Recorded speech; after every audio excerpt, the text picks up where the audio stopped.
எனக்கு இந்த வாய்ப்பு தந்து இன்னைக்கு என்னை இந்த இடத்துல பேச வச்ச கர்த்தருக்கு நான் நன்றி சொல்றேன். ஃபர்ஸ்டா எல்லாத்துக்கும் குட் ஃப்ரைடே நல்வாழ்த்துக்கள். எல்லோரும் சந்தோஷமா தானே இருக்கிறீங்க? ஏன்னா நான் பேசுறது நீங்க கேட்க போறீங்கல்ல, அதனால கொஞ்சம் சந்தோஷமா இருக்கு. அப்பதான் நான் பேச முடியும். சிலுவையில இயேசு தொங்கிட்டு இருக்கும்போது 5வது வார்த்தையா பேசுறாரு. யோவான் எழுதின சுவிசேஷம் 19:28 படிங்க ஒருத்தர். அதற்கு பின்பு எல்லாம் முடிந்தது என்று இயேசு அறிந்து வேத வாக்கியம் நிறைவேறத்தக்கதாக தாகமாய் இருக்கிறேன் என்றார்.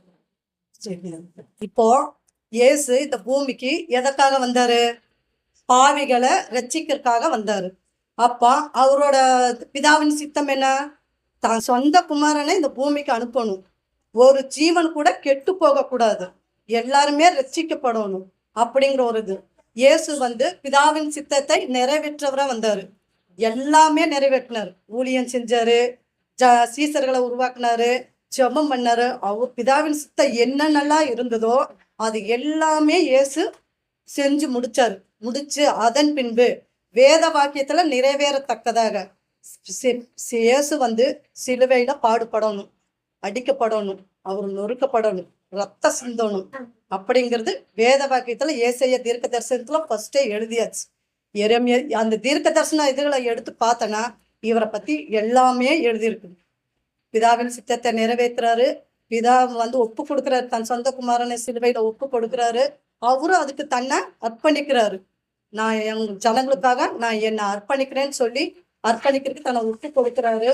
அந்த ஒப்பு கொடுத்த இதுல அவர் சொல்றாரு அந்த மரணத்தை இதுல இப்ப இது மத்தியான வேலை.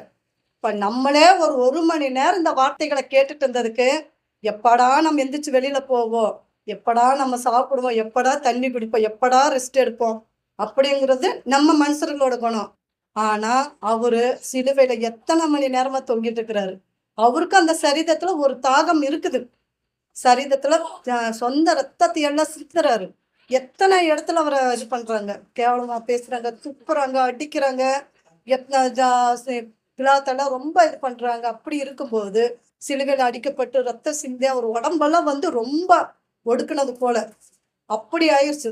அதாவது மரணம் இதெல்லாம் நின்றுட்டுக்கிறாரு. இப்ப நம்ம மனுஷருங்க யாராவது ஒரு சாவ நிலையில இருந்தா நம்ம அவருக்கு என்ன கொடுப்போம்? தண்ணியை கொடுப்போம், இல்லைன்னா பாலை கொடுப்போம். ஆனா அந்த ஜனங்களும் தண்ணியை கொடுக்குறாங்க இயேசு இடத்துல. கசப்பு கலந்த காடியை கொடுக்குறாங்க. ஆனா இயேசு அது வாங்க மறுக்கிறாரு. அவருக்குரிய சரீர தாகத்தை கூட அவரை நினைச்சு பார்க்காம அவருக்குள்ள இருந்த தாகம் ஒன்னே ஒண்ணுதான், ஆத்துமாக்களை குறித்து தாகம். அவரு இயேசு இந்த பூமியில அவரை நினைச்ச என்ன வேணாலும் பண்ணிருக்கலாம். காற்றையும் உருவாக்குனாரு, கடலையும் உருவாக்குனாரு, எல்லாத்தையுமே உருவாக்குனவரு. தனக்கு குடிக்க வேண்டிய ஆகாரத்தை அவர்னால நிச்சயமா தேட முடியும். மரணத்தை இதுல கூட அவர் நினைச்சாலும் அந்த தண்ணீரை ஊத்திக்கலாம். ஆனா அவருக்கு அது எது இல்லை, அது பிதாவின் சித்தம். நான் கொடுக்கணும், நான் கொடுத்ததை என் ஜனங்க ரட்சிக்கப்படுவாங்க, அதனால நான் என்னை ஒப்பு கொடுக்குறேன். எனக்கு அந்த தாகம் எல்லாம் வேண்டியதில்லை. எனக்குள்ள இருந்தது ஒரே ஒரு தாகம், ஆத்மா தாகம். அந்த ஆத்மா தாகம் யாரை குறித்து? நம்மளை குறித்துதான் அவருக்குள்ள அந்த ஆத்மா தாகம். அவர் என்ன இருக்கிறார்? நான் தாகமா இருக்கிறேன். அவருக்குள்ள என்ன தாகம்? ஆத்மா தாகம். அந்த தாகத்தை குறித்துதான் ஒரு இதுல பேசுறாரு.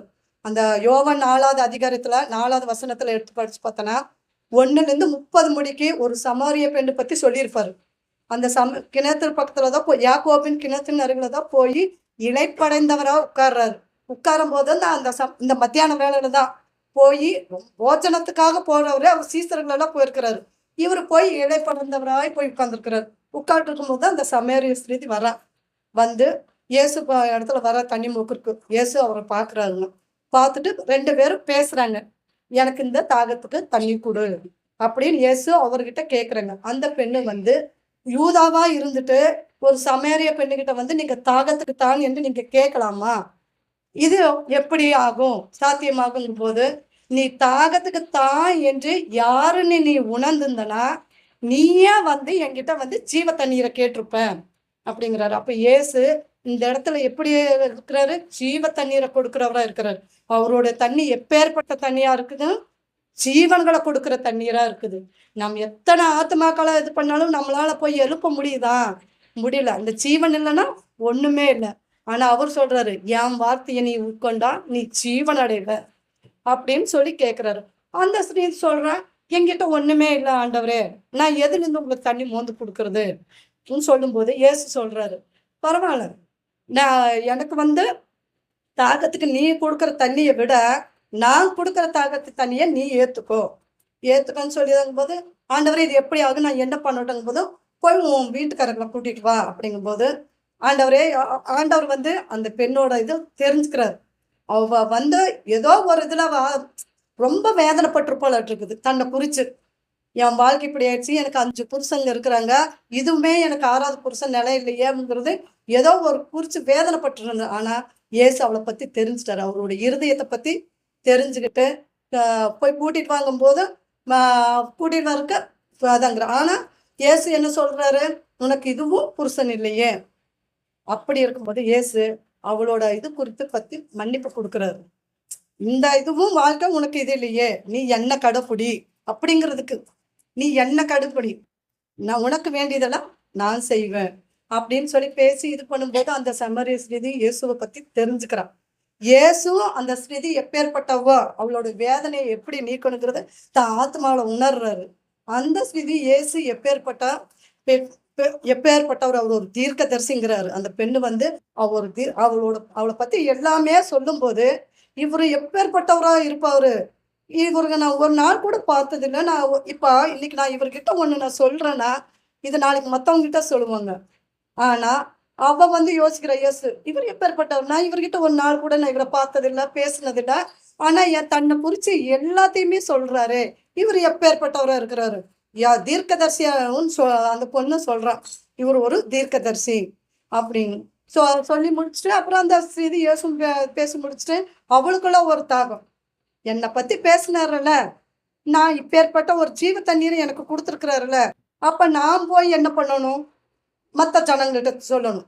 என்ன மாதிரி எத்தனையோ பேரெல்லாம் இருக்கிறாங்க, இன்னும் இயேசுவை அறியாம எத்தனையோ ஜனங்க எதையோ தேடி போயிட்டு இருக்கிறாங்க. ஆனா இன்னைக்கு எனக்கு வந்து ஆண்டவர் என் கண்ணை திறந்திருக்கிறாரு.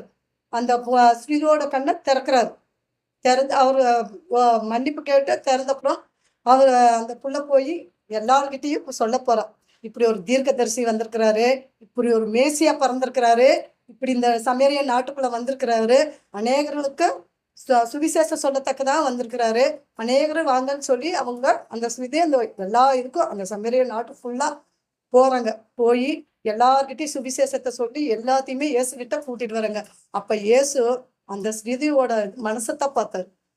அதே போலதான் இன்னைக்கு ஒவ்வொருத்தரோட இருதயத்தை தான் கர்த்தர் தேடுறது. இப்ப நாமெல்லாம் ரட்சிக்கப்பட்டு எத்தனையோ காலம் ஆயிடுச்சு, 10 வருஷம் 5 வருஷம் 2 வருஷம் தான் ரட்சிக்கப்பட்டோம். நம்ம ஒரு நாளாவது அந்த ஆத்மாக்களை குறித்து ஒரு தாகத்தோட இயேசுகிட்ட நம்ம ஜெபம் பண்ணியிருப்போமா, கேட்டிருப்போமா, இல்ல நம்ம போய் சுவிசேஷத்தை சொல்லியிருப்போமா, சொல்லல. ஆனா அப்படி இருக்கக்கூடாது. அவரோட கண்களை திறந்த தேவன் நம்ம கண்களையும் திறந்திருக்கிறாரு. நாமளும் அவர்கிட்ட போய் இயேசுவோட தாகம் என்னங்கிறது தெரிஞ்சுட்டு அந்த ஆத்மாக்களுக்காக நாமும் தாகத்தோடு வாஞ்சையோடு செபிக்கணும். தாகம் உள்ளவன் மேலதான் தண்ணிய ஊற்றுவேனுங்கிறாரு. அப்ப நம்ம தாகத்தோடு விருப்பத்தோடு கேட்கும்போது நிச்சயமா வேணுங்கிறத அவங்க செய்வாங்க.